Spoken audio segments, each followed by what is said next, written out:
Salve Maria! Bem-vindo ao nosso segundo vídeo de estudo sobre a vida de Santa Faustina.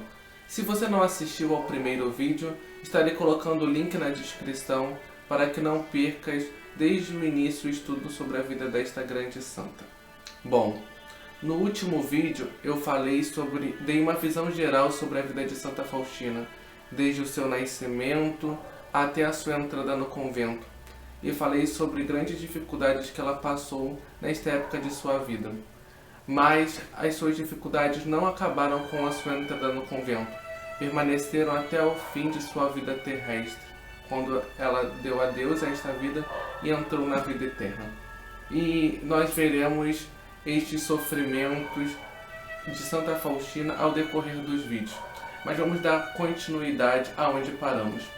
Bom, no último vídeo acabamos falando de Santa Faustina sendo aceita na congregação de Nossa Senhora da Misericórdia em Varsóvia. Porém, ela precisou ficar um ano trabalhando para conseguir dote para poder entrar no convento. E depois de um ano trabalhando na casa de uma senhora, na mesma cidade do convento, Varsóvia, ela acabou fazendo amizade com a senhora e tudo, mas depois de um ano ela foi para o convento para saber se seria aceita. E ela foi aceita no dia 1º de agosto do ano de 1925, no convento de Nossa Senhora da Misericórdia.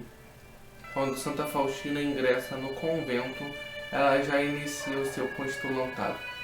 E ela escreve em seu diário a seguinte forma: finalmente chegou o momento em que se abriu para mim a porta do convento. Foi no dia 1º de agosto, à tarde, na véspera de Nossa Senhora dos Anjos. Sentia-me imensamente feliz. Parecia que havia entrado na vida do paraíso. O meu coração só era capaz de uma contínua oração de ação de graças. E é isso que acontece com nossa vida quando realizamos a vontade de Deus. Santa Faustina sentiu em seu coração o desejo de seguir a vida religiosa desde os seus 7 anos de idade, desde criança, mas ela sempre abafou esta vontade de Deus em sua vida para realizar a vontade dos pais. E ela não foi feliz até entrar no convento. E quando ela entra e realiza a vontade de Deus, ela diz que sentia-se no paraíso, como se ela estivesse no paraíso. E quando nós realizamos a vontade de Deus, nós nos sentimos no paraíso. Mas enquanto nós lutamos contra a vontade de Deus, nós vivemos uma vida de engano, de uma falsa felicidade. Mas Santa Faustina vai relatar, depois de 3 semanas, que ela sentiu vontade de sair do convento. Que ela sentiu vontade de largar tudo e procurar um outro convento. E Jesus vira para ela e fala que não queria que ela saísse do convento. E quantas vezes nós não queremos nos afastar da vontade de Deus? Depois de já começar a realizar a vontade dele, nós não queremos fugir de nossos deveres. E Santa Faustina escreve em seu diário: mas depois de 3 semanas, percebi que havia pouco tempo para a oração, e muitas outras coisas falavam à minha alma, incentivando-me a ingressar numa ordem mais rigorosa. Este pensamento fixou-se profundamente na minha alma, mas não havia nisso a vontade de Deus. No entanto, esse pensamento de tentação tornava-se cada vez mais forte, de tal maneira que um dia decidi contar tudo à Madre Superiora e saí decididamente da congregação. Mas Deus conduziu de tal modo as circunstâncias que eu não conseguia falar com a Madre Superiora. Entrei na pequena capela antes de ir descansar e pedir a Jesus que me iluminasse sobre esse assunto. Mas nada recebi na minha alma, e apenas uma estranha inquietação que eu não compreendia tomava conta de mim. Mas apesar de tudo, decidi que de manhã, logo após a Santa Missa, iria falar com a Madre Superiora e comunicar-lhe a decisão tomada. Entrei na cela, as irmãs já se tinham deitado. A luz estava apagada. Entrei na minha cela cheia de aflição e insatisfação. Não sabia o que fazer comigo.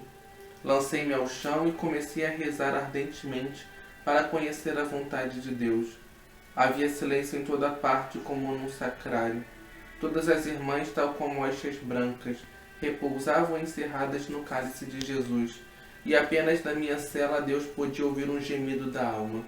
Não sabia que sem permissão não era permitido rezar na cela depois das 9. Passados uns instantes, a minha cela encheu-se de claridade, e vi na cortina a face dolorosíssima de Jesus. Havia chagas vivas em toda a face e grandes lágrimas caíam na colcha da minha cama. Sem saber o que significava tudo isso, perguntei a Jesus: Jesus, quem vos infligiu tanta dor? E Jesus respondeu: Tu me infligirás tamanha dor se saíres desta congregação. Chamei-te para este e não para outro lugar, e preparei muitas graças para ti. Pedi perdão a Nosso Senhor e imediatamente mudei a decisão tomada. No dia seguinte era a nossa confissão. Contei tudo o que havia acontecido na minha alma e o confessor respondeu-me que era expressa a vontade de Deus que eu permanecesse nesta congregação e não podia pensar numa outra ordem a partir desse momento. Sinto-me sempre feliz e contente.